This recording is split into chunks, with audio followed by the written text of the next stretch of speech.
The Lost Child. A child goes to a fair with his parents. He is happy and excited and wants the sweets and toys displayed there. But his parents don't buy them for him. Why then does he refuse when someone else offered them to him? It was the festival of spring. From the wintry shades of narrow lanes and alleys emerged a gaily clad humanity. Some walked, some rode on horse, others sat, being carried in bamboos and bullock carts. One little boy ran between his father's legs, brimming over with life and laughter. "Come, child, come," called his parents as he lagged behind, fascinated by the toys in the shop that lined the way. He hurried towards his parents, his feet obedient to their call, his eyes still lingering on the receding toys. As he came to where they had stopped to wait for him, he could not suppress the desire of his heart, even though he well knew the old cold stare of refusal in their eyes. "I want that toy," he pleaded. His father looked at him red-eyed, in his familiar trained ways. His mother, melted by the free spirit of the day, was tendered and giving him a finger to hold, said, "Look, child, what is before you?" It was a flowering mustard field, pale like melting gold as it swept across miles and miles of even land. A group of dragonflies were bustling about on their gaudy purple wings, intercepting the flights of a lone black bee or butterfly in search of sweetness from the flowers. The child followed them in the air with his gaze, till one of them would still its wing and rest, and he would try to catch it. But it would go on fluttering, flapping up into the air, when he had almost caught it in his hand. Then his mother gave him a cautionary call. "Come, child, come, come, on to the footpath." He ran towards his parent gaily and walked abreast of them for a while, being, however, soon left behind, attracted by the little insects and worms along the footpath that were teeming out from their hiding places to enjoy the sunshine. "Come, child, come," his parents called from the shade of a grove where they had seated themselves on the edge of a well. He ran towards them. A shower of young flowers fell upon the child as he entered the grove, and forgetting his parents, he began to gather the raining petals in his hand. But lo, he heard the cooing of doves and ran towards his parents shouting, "The dove! The dove!" The raining petals dropped from his forgotten hands. "Come, child, come," they called to the child, who had now gone running in wild capers around the banyan tree, and gathering him up, they took the narrow, widening footpath which led to the fair through the mustard fields. As they neared the village, the child could see many other footpaths full of throngs, converging to the whirlpool of the fair, and felt at once repelled and fascinated by the confusion of the world he was entering.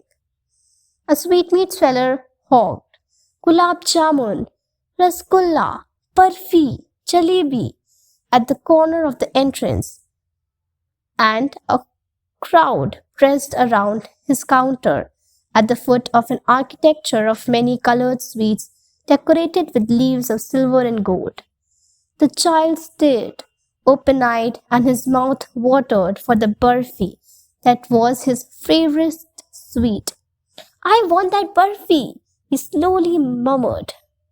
But he half knew as he begged that his plea would not be heeded, because his parents would say he was greedy. So without waiting for an answer, he moved on. A flower seller hawked, "A garland of gulmohar, a garland of gulmohar." The child seemed irresistibly drawn. He went towards a basket where the flowers lay heaped, and half murmured, "I want that garland, But he well knew his parents would refuse to buy him those flowers because they would say that they were cheap. So, without waiting for an answer, he moved on. A man stood holding a pole with yellow, red, green, and purple balloons flying from it. The child was simply carried away by the rainbow glory of the silken colors, and he was filled with an overwhelming desire to possess all them. But he well knew his parents would never buy him the balloons because they would say he was too old to play with such toys. So he walked on farther. A snake charmer stood playing a flute to a snake which coiled itself in a basket, its head raised in a graceful bend like the neck of a swan, while the music stole into its invisible ears like the gentle rippling of an invisible waterfall. The child went towards the snake charmer, but knowing his parents had forbidden him to hear such coarse music as the snake charmer played, he proceeded farther. There was a roundabout in full swing. Men, women, and children, carried away in a whirling motion, shrilled and cried with dizzy laughter. The child watched them intently, and then he made a bold request. I want to go on the roundabout, please, father, mother. There was no reply. He turned to look at his parents. They were not there. Ahead of him, he turned to look on either side. They were not there. He looked behind. There was no sign of them. A full deep cry rose within his dry throat, and with a sudden jerk of his body, he ran from where he stood, crying in real fear. Mother, father!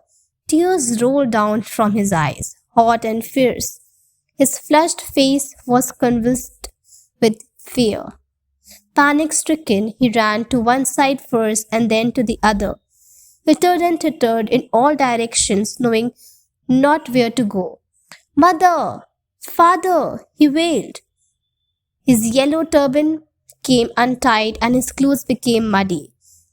Having run to and fro in a rage of running for a while, he stood defeated. His cries suppressed into sobs.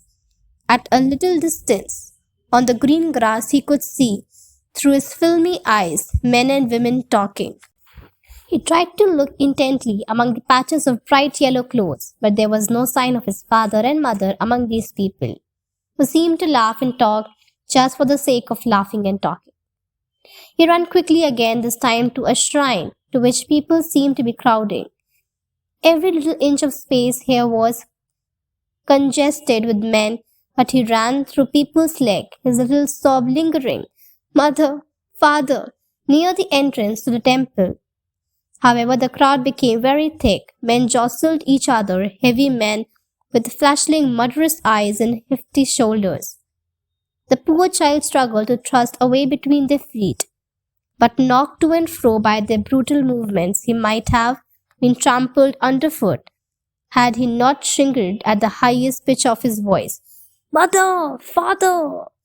A man in the urgent crowd heard his cry and stooping with great difficulty, lifted him up in his arms. How did you get here, child?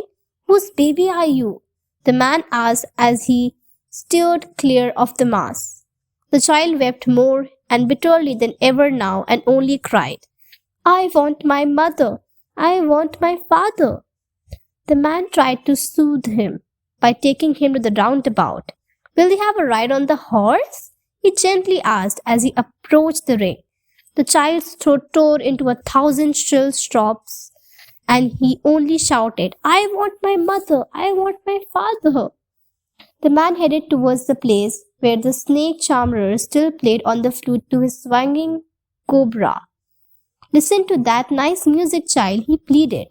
But the child shut his ears with his fingers and shouted his double-pitched strain, I want my mother, I want my father. The man took him near the balloons, thinking the bright colors of the balloon would distract the child's attention and quieten him. Would you like a rainbow-colored balloon? He persuasively asked. The child turned his eyes from the flying balloons and just sobbed. I want my mother. I want my father. The man, still trying to make the child happy, bore him to the gate where the flower seller sat. Look, can you smell those nice flowers, child? Would you like a garland to put around your neck? The child turned his nose away from the basket and irritated, he sobbed. I want my mother. I want my father. Thinking to humor his disconsolate charge by a gift of sweet, the man took him to the counter of the sweet shop. What sweets would you like to have, child? He asked. The child turned his face from the sweet shop and only sobbed. I want my mother. I want my father. By Mulk Raj Anand. Thank you.